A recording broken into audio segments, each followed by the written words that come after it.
Hi, this is Steve Worona, and you're listening to Campus Public Safety Online from the National Center for Campus Public Safety. Before I introduce today's speaker, here's a brief orientation to the Adobe Connect interface we're using. Your browser right now is showing the title slide for today's talk. On the left side of your screen, you'll see a box labeled Questions and Comments where you can read and type messages. And there's a tab labeled Everyone at the bottom of this box, and that's the tab you'll use for all of your general messages, including questions and comments for our speaker. We'll be breaking for questions several times during the presentation, so please do not hold your questions to the end. You can also send direct messages to a specific person by hovering your cursor over a name in the attendee list. And one of those names is Technical Help, and that's the place to go to if you run into technical problems. We're also monitoring Twitter for your questions and comments. Use hashtag NCCPS webinar. If you missed part of today's conversation, or if you want to see some or all of it again, this webinar is being recorded and captioned. The link will be available shortly after the webinar on the NCCPS webinars page. And watch your email for a link to a brief evaluation survey requesting your reactions and comments on today's session. Please take a minute to respond to that survey when the link arrives. We do appreciate your feedback. And now for our presentation. Since its launch in 2014, the National Center for Campus Public Safety has provided resources and technical assistance to campus public safety professionals, emergency management officials, and senior leadership by creating professional development opportunities, examining emerging campus safety issues, and adding to a comprehensive online library of resources relevant to those communities. Today, I'm happy to host the Director of NCCPS, Kim Richmond, to provide an update on National Center activities, including plans for upcoming projects and a request for your input on what topics should be addressed in the future. Before Kim joined the NCCPS as its inaugural director, she spent over 30 years at the University of Central Missouri, most recently as Chief and Director of Public Safety. In addition to Kim's deep experience with leadership initiatives, collaborative efforts, and professional organization involvement, she was a generalist instructor with the University of Central Missouri National Police Institute for nearly 20 years and adjunct faculty at the University of Central Missouri Department of Criminal Justice. Kim received her BS in Criminal Justice Administration and her MS in Security from the University of Central Missouri. She's also a graduate of the FBI National Academy, Session 235. Kim Richmond, welcome to Campus Public Safety Online. Thank you, Steve, and welcome to everyone to the 2016 update and discussion on the National Center for Campus Public Safety. We're going to give a brief overview of some of the emerging issues forum discussions we've had over the past year with campus safety leadership, provide an update on our Trauma-Informed Sexual Assault Investigation and Adjudication Institute.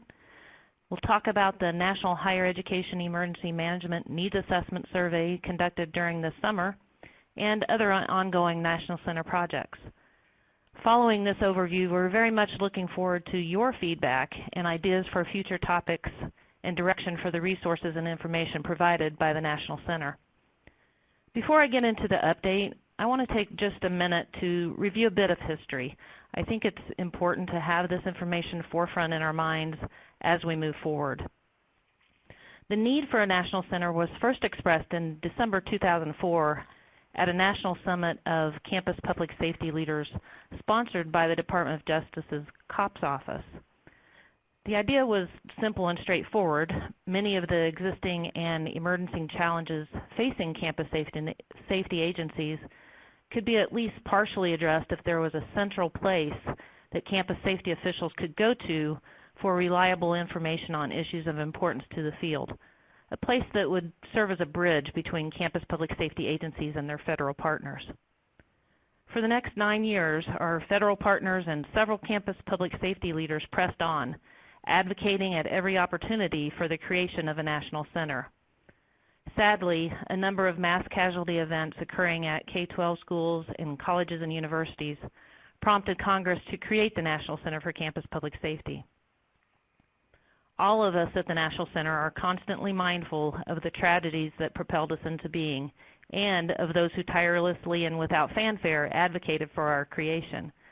We are honored to be of service to the campus public safety and emergency management community, and we take seriously our role in helping to improve safety on campuses nationwide.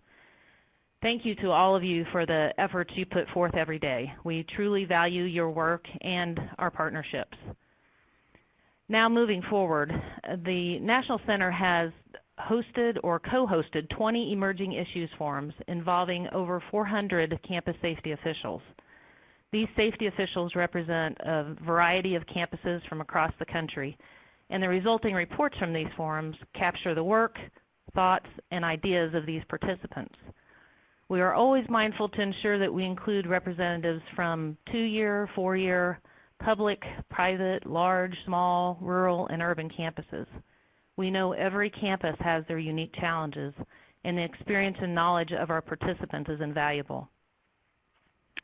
The information I'll provide on the Emerging Issues forums will be just a real quick overview and some highlights of what you will find in the reports.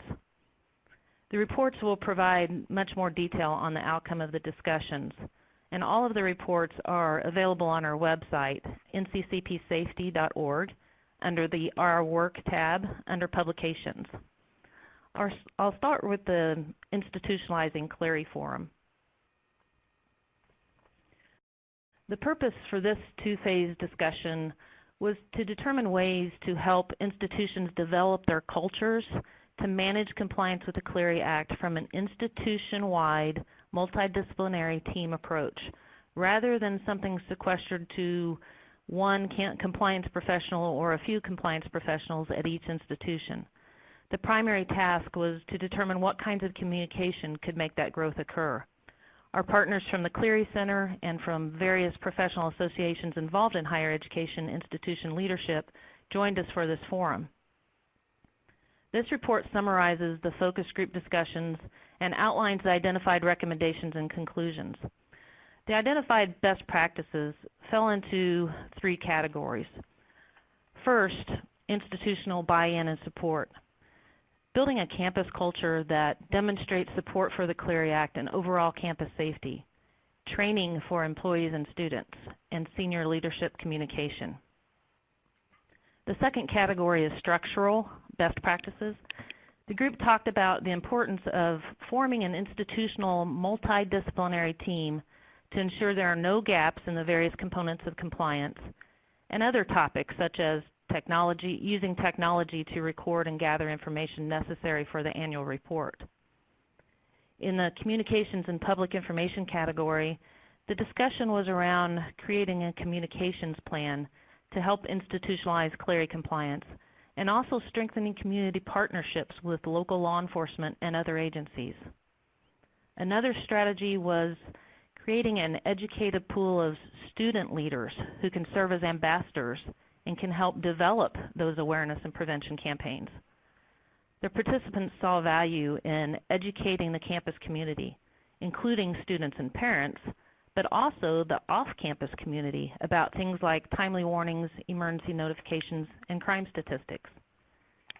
We know this report can be of value to Clery compliance officials who may have sole responsibility for Clery compliance to help them engage their senior leadership and others on campus about the importance of institutionalizing Clery compliance, not just because it's the law, but primarily because it improves overall campus safety.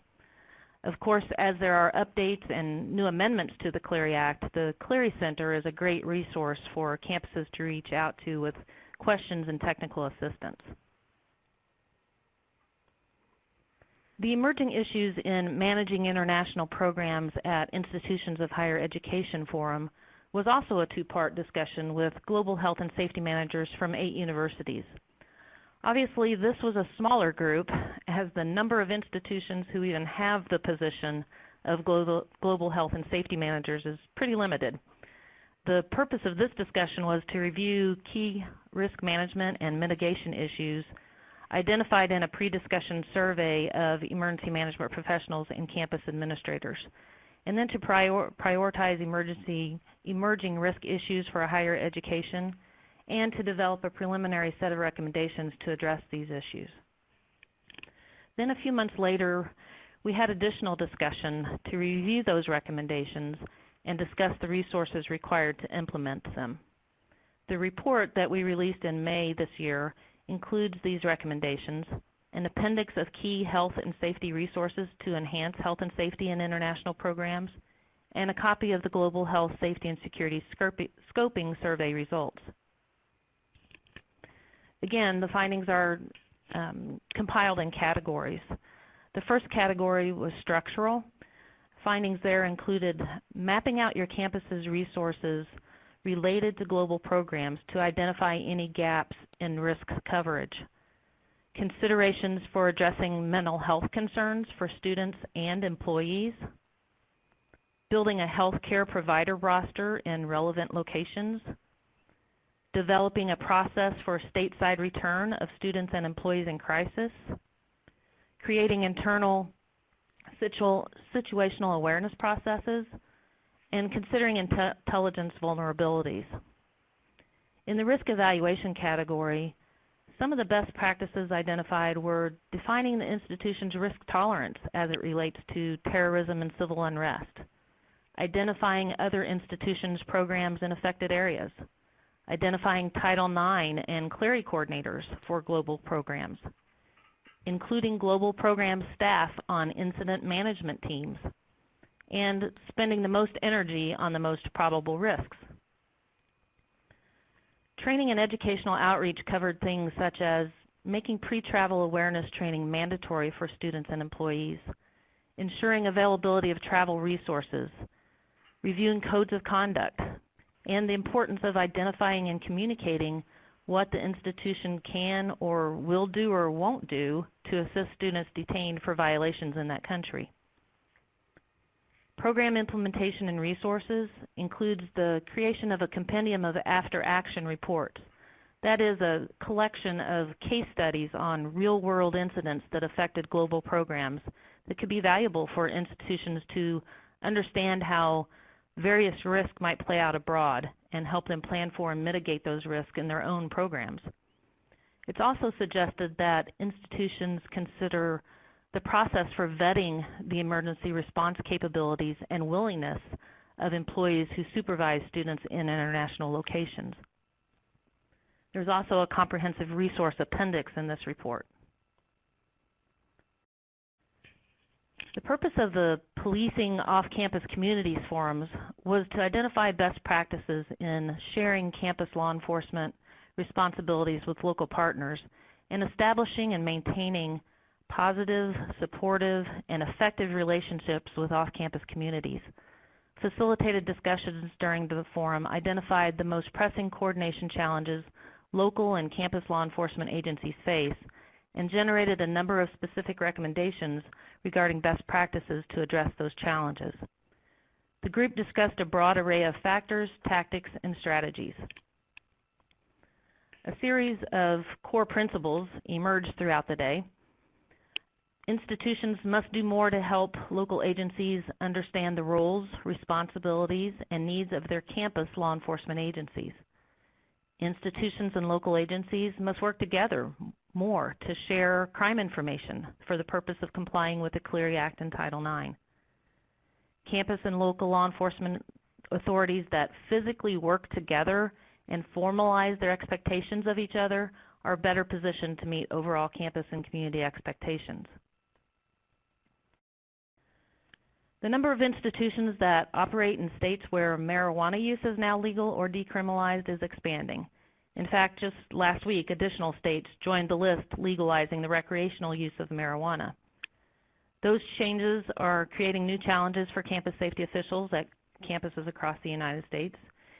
In particular, campuses in many states, regardless of marijuana's legal status there, are finding it necessary to change how they detect and manage drug use on campus, as well as how they conduct day-to-day campus safety operations in a world of legal or decriminalized marijuana. So the purpose of this forum was to identify specific challenges that institutions face with regard to marijuana legalization and decriminalization and recommend promising practices for addressing those challenges. And prior to the discussion beginning, our partners from the DEA joined this group to provide information about available federal resources.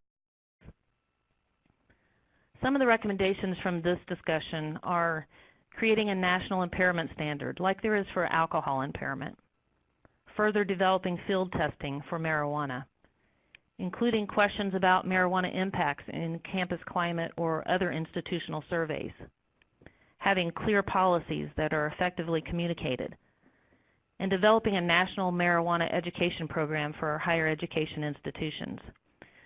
Again, more detail on all of these is provided in the report.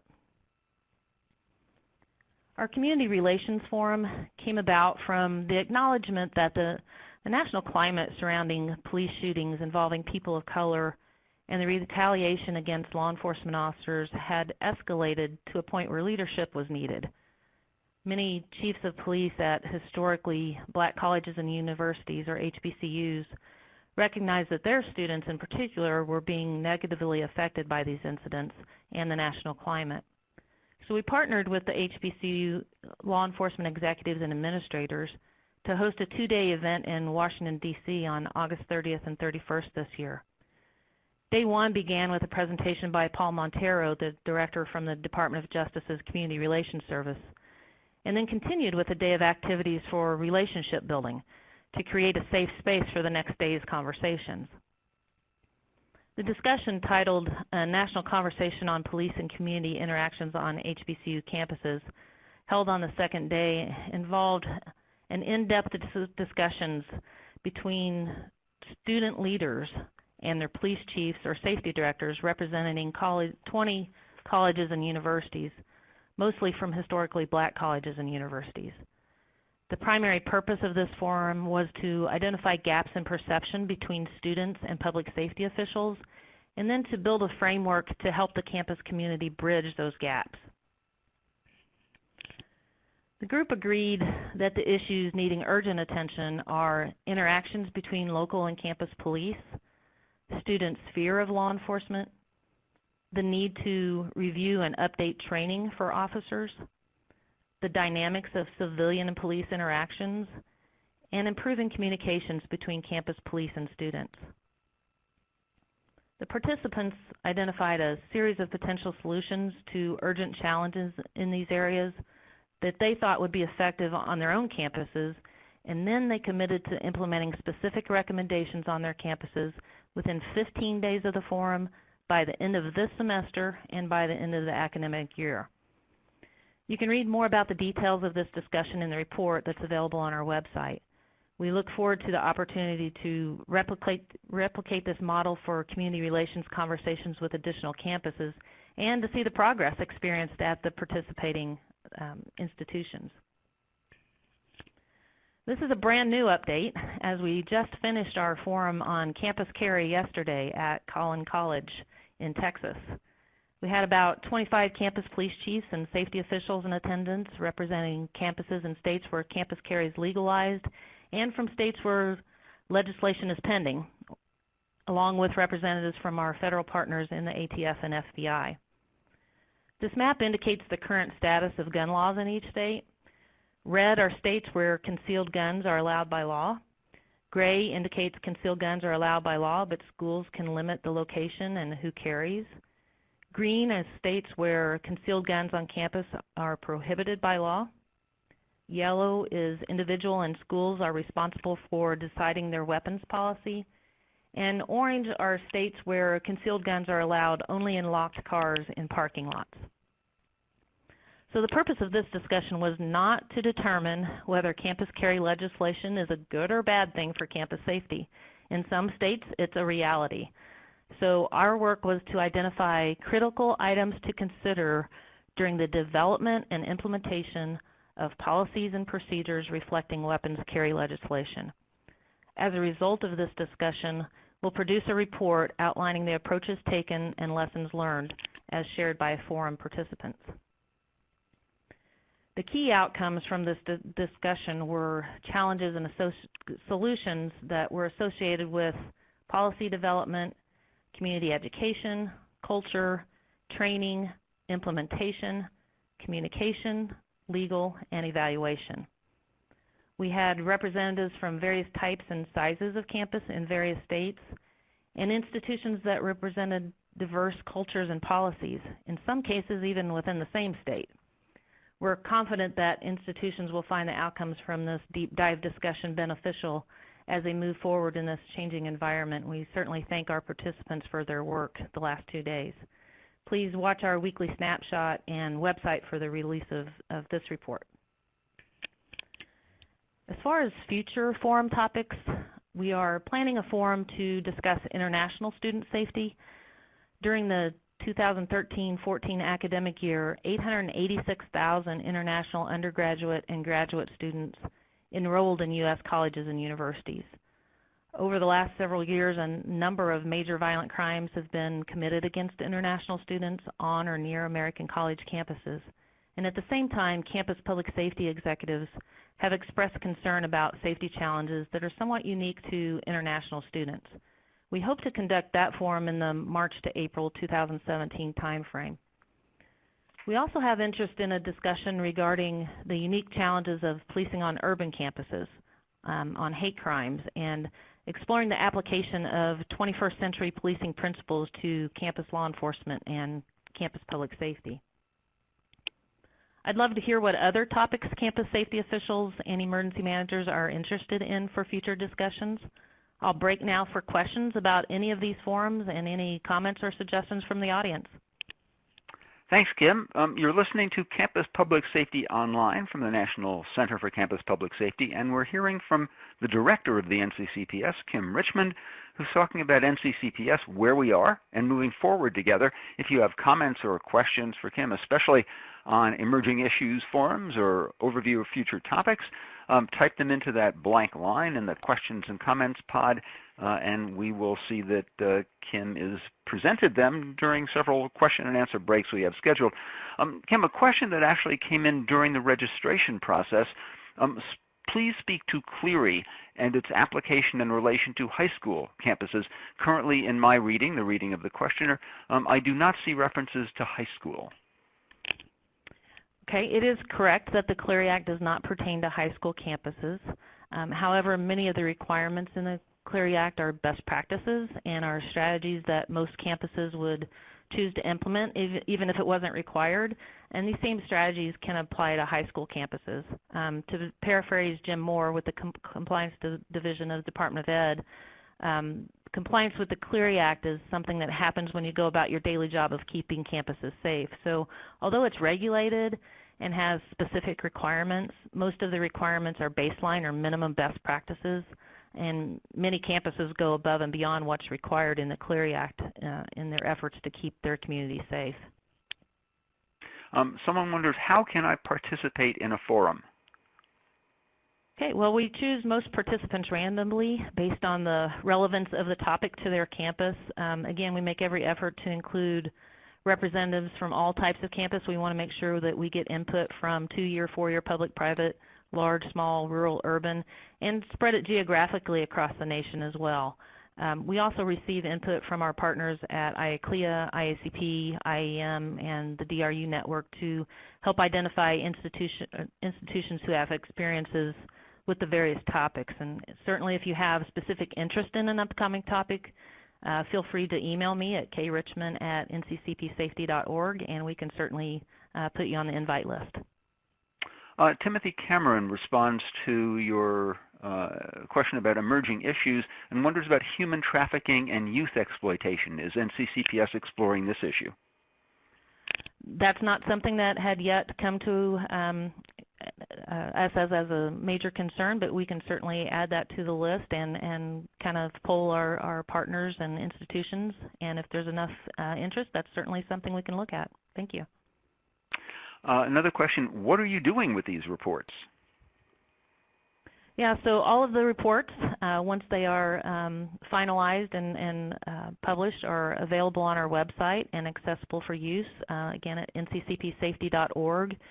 They are under the Our Work tab under Publications, and many of them will be used in furthering conversations with professional associations, with senior leadership on campuses, and with our federal partners. I'm going to squeeze in one more question during this break. Was there anything surprising in the findings from the marijuana focus group? It seems to be a bigger problem for those adjacent to the legalized states than it is for the legalized states themselves. In some areas, marijuana use for those under 21 has become as overwhelming as underage drinking is in most areas. And something I hadn't considered is the marijuana businesses can't use banks, so there are issues related to cash transactions and just people walking around with cash. Thanks, Kim. Keep those questions coming in. We'll keep track of them. Won't lose anything. But in the meantime, Kim, we'll let you get back to your presentation. Thank you. In the Not Alone report, the White House Task Force to Protect Students from Sexual Assault charged the National Center to develop a trauma-informed sexual assault investigation and adjudication curriculum that includes Title IX training for campus officials. To meet that mandate, we worked with nationally recognized subject matter experts in the fields of sexual and gender-based violence investigations, of Title IX, of the Clery Act, victims advocacy, student conduct, and psychology to develop and deliver this groundbreaking curriculum. The Institute includes modules on 15 topics from institutional obligations to self-care. And then after piloting the program at various regions of the United States and subsequent revisions, we held our first annual conference in Washington, D.C. in July 2016. This conference consisted of our 4-day curriculum with a 5th day involving our federal partners. We had representatives from OCR, the CDC, Department of Ed Clarrie Compliance, and the Clarrie Center, who provided presentations and then did a question and answer session with the participants. And we've since begun our public offerings at various host institutions. So the remaining courses scheduled are at the University of Illinois Chicago, Auburn University, Salem State University, University of Central Missouri, and the University of Puget Sound. Registration is still open at all of these locations, but will close soon for Chicago and Auburn. We continue to improve our delivery approach and get very positive feedback from participants. We use 3 instructors from various disciplines to reflect a multidisciplinary approach to Title IX investigations and keep class sizes small, and we use engaged learning strategies. It's not a primarily lecture-based course. Participants are actively engaged in discussion, in case studies, and activities throughout the course. And we're currently working on an online module to supplement the in-person curriculum. We often get questions about who should attend this training. The Nccps Institute curriculum design allows for individuals and teams to learn together and is intended for campus officials involved in investigation and adjudication processes in institutions, in addition to their campus and community partners. So that may include Title IX coordinators, administrative investigators, hearing board members, appeals board members, student conduct and student affairs professionals, residential life staff, human resources, advocates, deans of students, campus safety and law enforcement personnel, legal counsel, local law enforcement officials, and then certainly prosecutors and judges and the community resource providers would benefit from the training. Again, further information about the Institute can be found on our website. We're excited about the upcoming release of our report on the National Campus Emergency Management Needs Assessment. A research team of graduate students from the University of Oregon Community Planning Workshop conducted the research, analyzed the results, and provided findings as part of a study requested and sponsored by the National Center, partnering with the Disaster Resilient Universities Network, the International Association of Emergency Managers University and College Caucus. The goal of the research was to answer the following questions. What is needed to improve emergency management at institutions of higher education? What resources are currently deployed on campuses? Where are the gaps in resources and information? And what is the best way to fill these gaps and improve campus safety? This report focuses on the spectrum of hazards and events that cause emergencies at institutions. Natural hazards such as earthquakes, floods, or severe weather events, biological hazards such as infectious diseases, human-caused events such as active shooters, fires, or chemical spills, and technology-caused events such as cyber attacks and others. The report considers how campus emergency management programs plan for, respond to, and recover from incidents. That is what they do before, during, and after an incident. This report presents the results of a needs assessment of emergency management programs at institutions across the U.S., and the findings are based on information collected from that survey of emergency management practitioners at U.S. institutions, from targeted interviews, from case studies, from discussions at a summit of representatives of Oregon institutions, and input from our project advisory committee. Findings include commitment from campus leadership drives the overall improvement of emergency management programs. Instilling awareness on campus among students, faculty, and staff is an ongoing cycle that requires active engagement with emergency preparedness. Campus emergency management is largely reactive instead of proactive, requiring an emergency or the appearance of a threat before it receives attention. Current emergency management staffing levels at institutions are inadequate. Emergency planning efforts at institutions are more focused on response than continuity or recovery. Other findings include training opportunities for emergency management personnel in the campus community are valuable and should be encouraged. Local resources such as government agencies or other institutions create a valuable network and a supplement that helps with incident response capacity. And that collaboration among regional partners can help address several issues, including plans, response, and the disparity of resources among different types of institutions within a state or region. We intend to have the summary report finalized soon, and it will be available for the new administration's briefing purposes. The advisory committee hosted a congressional briefings last summer with various members of Congress, and will provide an update of these findings to this group in the near future. The National Center also partnered with the Advanced Law Enforcement Rapid Response Training Center at Texas State University to bring 10 civilian response to active shooter events, train the trainer courses to college and university campuses across the nation. ALERT developed this training based on the Avoid, Deny, Defend strategy, which provides strategies, guidance, and a proven plan for surviving an active shooter event. If campuses are interested in ALERT or CRAZE training, they can contact us for additional information. Our Strategic Partnerships Coordinator serves as the primary liaison between the National Center and federal agencies and various relevant associations. He frequently participates in meetings on pressing issues and provides relevant information to the campus safety field from the various federal government agencies. He represented the National Center this week at the National Tabletop Exercise, and we will work with DHS to distribute summary outcomes of this event. We also developed a couple of publications on topics we received multiple inquiries about. One is campus safety mobile apps. In recent years, we've seen a rise in the creation of mobile apps designed for safety and security. And in combination with the technical abilities of smartphones, the creation and demand for safety apps grew out of security concerns across the nation in the wake of campus shootings and other safety incidents.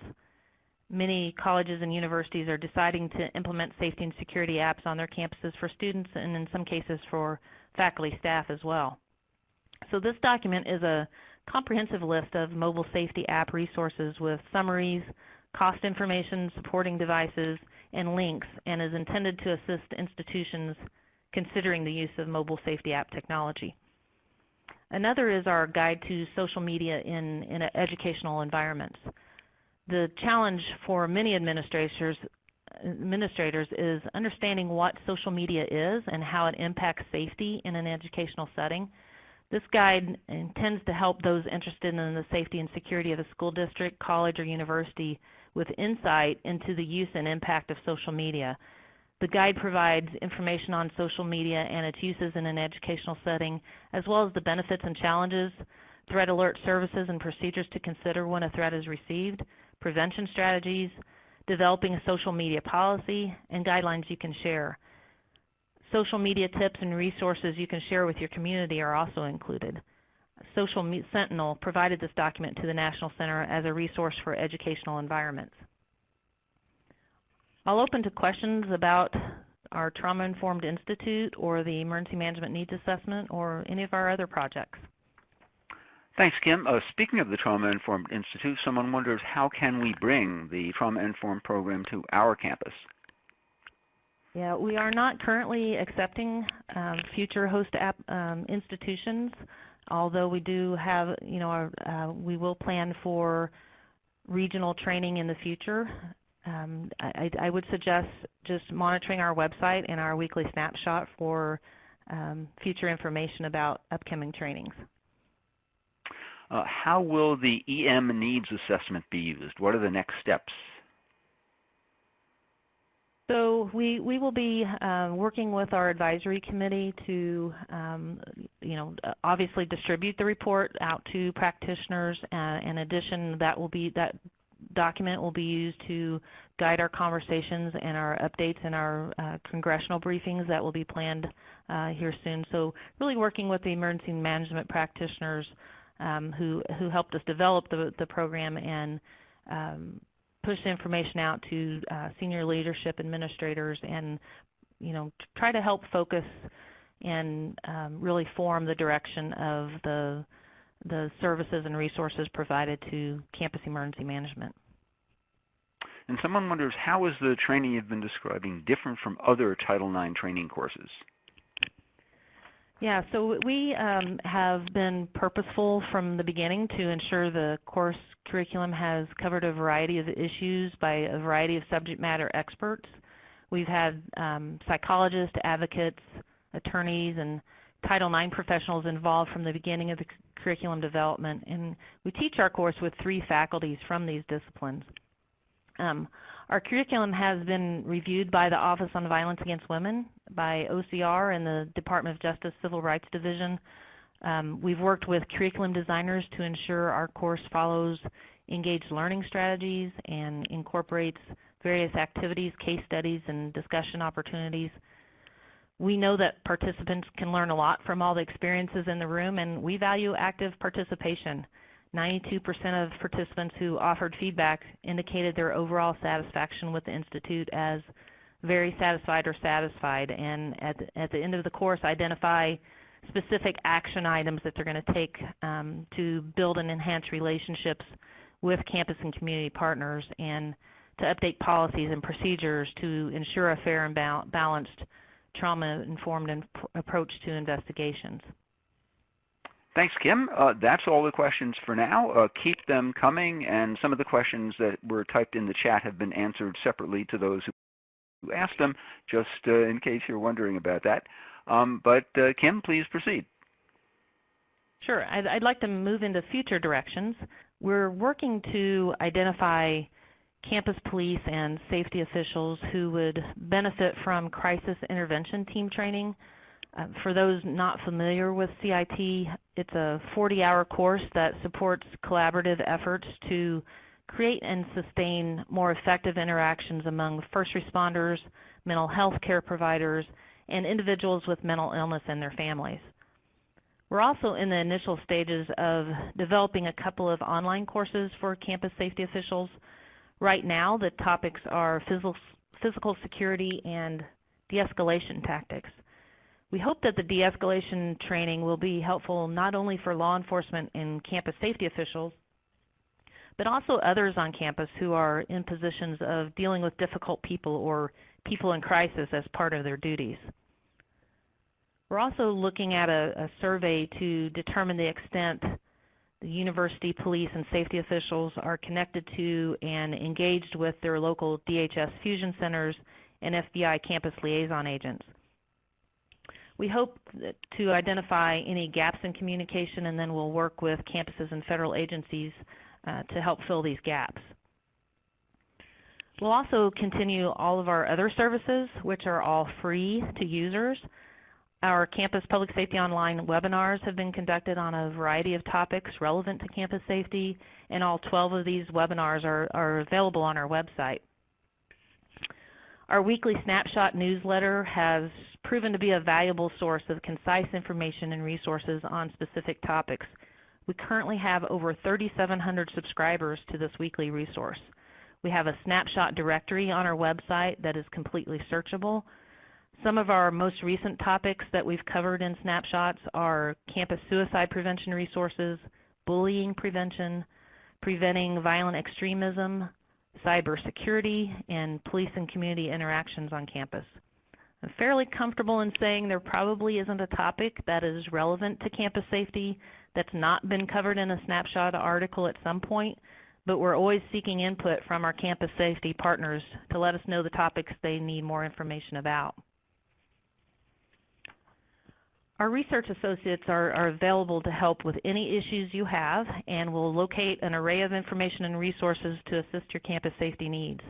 They've responded to about 360 requests for information over the last 2 years, and you can contact them at our info@ line. It's info@nccpsafety.org, or by phone, and that phone number will be at the end of the slides and is also available on our website.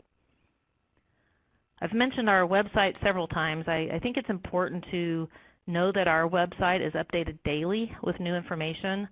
Along with other items I've mentioned previously, there is also a comprehensive library of documents and resources.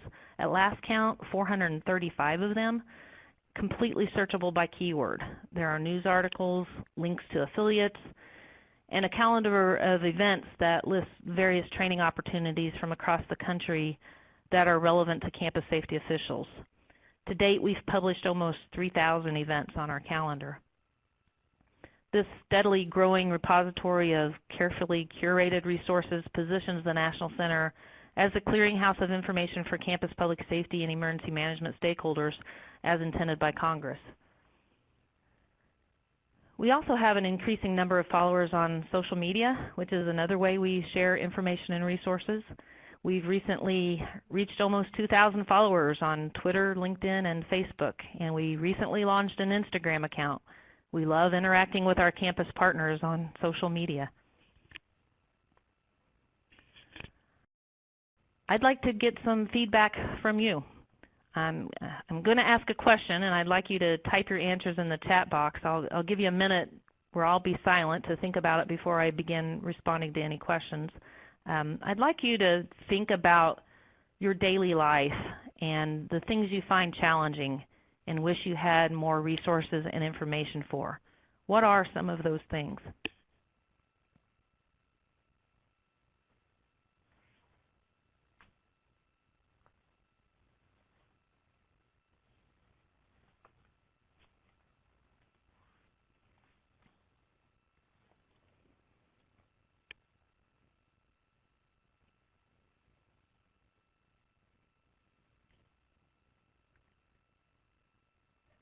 And Kim, we do have some people typing, and while they type, let me get one question that came in earlier. Lena Vega wonders, will there be some webinars regarding Title IX regulations and policies? We can certainly follow up on some of the Title IX updates. We know that we get feedback from some of our webinars that it could be more advanced, and we're looking at maybe some webcasts so that it's more than an hour so that we can do more of a deep dive into some of those topics, and then certainly I'm sure that Title IX will be among those. So yes, thank you for asking. We'll certainly put that in our queue as well. And so we have from Christine Elderkin a suggestion of minors on campus, especially early college high schools.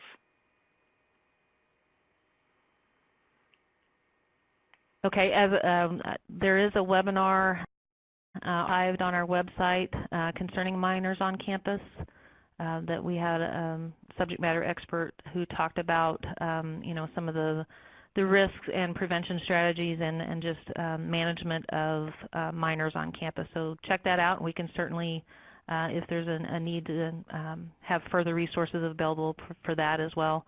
In addition, anytime there's a topic of concern that you'd like more information or wonder what resources are available, please either email or call our research associates, again at that info@ line, and they will put the information together for you and get it off to you in a quick turnaround so that you have at your fingertips what, all the federal government resources, some of our professional associations and not-for-profit have amazing resources. So just ask the question and our research associates will find the answers for you. And as you can see there, Kim, Maria Ely suggests free resources for education for students and staff and faculty. Okay, a lot of these I'm going to obviously pass on to my research associates, and again, to make sure that we don't lose contact or we don't miscommunicate or not have the communication information from the people asking the questions, we'd certainly, just appreciate the email to the info @line so our research associates can get that information directly to you. Carl suggests funding needs for equipment resources like AEDS. Great. We will certainly, AEDs are a critical part, and we know that our campus partners are always looking for funding opportunities, so we can certainly check into that. Great idea. Kurt posts how to manage and coordinate Title IX process requirements versus the conventional criminal processes. I love it. Well, that's certainly a topic that we can put some of our subject matter experts on. Again, I would suggest, if you haven't gone back to some of the webinars that we've done on that topic, to do that. But certainly there are other resources available, and we can put other resources together as needed. Thank you. Robert suggests changes in technology that relate to safety, security, surveillance, and how to make appropriate investments in this technology, and policies that relate to these issues: retention, access control, FERPA. Great. We're really, as I mentioned, we're putting together an online course on physical security, and I really think, and because we've heard other people saying the same thing, that it's hard to keep up with technology and know what others are doing and what's an appropriate investment for your campus as it relates to technology. So again, watch for that course to be available. In the meantime, we can certainly put you in touch with some resources that might be able to address that. Great topic. Thank you. And Teresa wonders about a template for conducting a tabletop exercise in regard to a campus emergency with campus administrators. I love it. We can certainly do that for you, Teresa. We will put together some information for you, and I know those things are available from a variety of not only federal partners, but some of the partner institutions that we've worked with in the past as well. And I'd also suggest, I'm sure. sorry, No, on the topic of emergency management, for anyone not already associated with the Disaster Resilient Universities Network, it's a free, it's not a membership organization, it's just a free group of emergency managers from across the nation, and they have a listserv, and the information and resources that those practitioners share with each other is just incredible and invaluable. So there's a variety of topics having to do with emergency management that they cover in that listserv, and I know on our website that there's information about how to sign up for the Disaster Resilient Universities, and maybe our research associates can put that in the chat box, as well as the link to request admission to that listserv. Rick Amweg suggests alternative models of public safety operations, such as migrating from unarmed security to an armed and sworn operation. That's a great topic for a future webinar. We can certainly put something together there. And I know our research associates have looked up information in the past regarding arming, what arming surveys are out there, and the different information that folks can use as they consider those decisions on their campus. So we can certainly put that information out as well. Back to a question that popped up during the registration process. What are some strategies to protect your campus when your staffing and authority is limited? I'm not sure I've talked to anyone in campus leadership who wouldn't choose to increase their staffing and budgets if they had that opportunity. There are certainly strategies to make the best use of available resources from local, state, and federal sources. I'd suggest a good place to begin is with an inventory and assessment of your current resources and expertise available with your own campus or your campus community. Maybe there are academic departments that can assist. If you need to train your staff in the impacts of trauma, you likely have a psychologist in your faculty or on your staff that has that knowledge. College campuses are a great source of very valuable information and highly educated professionals, and consider using your own faculty to educate and train your officers and community members. Sometimes we think an expert has to be from over 100 miles away, when many times we have equally talented folks within our own campus or community. And your local Women's Advocacy Center is a good resource for education on sexual assault and interpersonal violence. Your mental health professionals can certainly assist in being more informed about the best ways to interact with those in mental health crisis. You may be able to partner with your local or state police for various training opportunities. In addition, many campuses have success involving their student population. Some of the best messaging and ideas related to campus safety can come from students, and many students can benefit from the practical experience while they're in school, whether it be researching a particular issue, providing volunteer services, or something like peer mentoring. Another suggestion for future topics, a review of funding models for campus public safety. How are public safety operations funded as campuses grow? Right. I know that there are a couple of campus higher education surveys out there, and we can certainly look at those for resources or responses to that information. That's a great topic as well. Well, we seem to be out of suggestions at the moment. Do you have some final words or perhaps anything else that you'd like to say, Kim? So I just want to, again, encourage folks to not hold questions for when you run into us or when we have a webinar asking for information. Certainly our research associates are very eager to provide information to our campuses. There are likely, if you have a question about an issue, there are already campuses who have asked that question and may also have that same question. So please ask, and we'll get the resources to you. And we only know what the topics of concern are by hearing from our campus safety professionals. And one of the things we love most is being able to go to campuses and host these emerging issues forums with our campus public safety and emergency management officials so that we understand what the issues are, and we are constantly on college campuses and in contact with those folks so that we can be the resource and clearinghouse of information and have it be relevant and timely and beneficial for our campuses across the nation. So thank you for the work that you do, and please keep the requests coming, and we'll do everything we can to provide the services. And we now have your contact information there on the screen. I'll leave that for another couple of seconds. As I say, thanks very much, Kim. Thanks to all of our viewers and questioners from around the Internet. Thank you, Steve. Check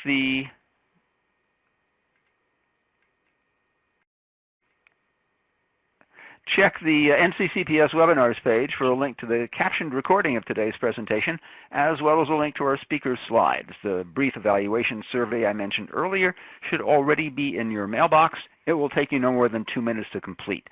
Please do. We read and act on your comments.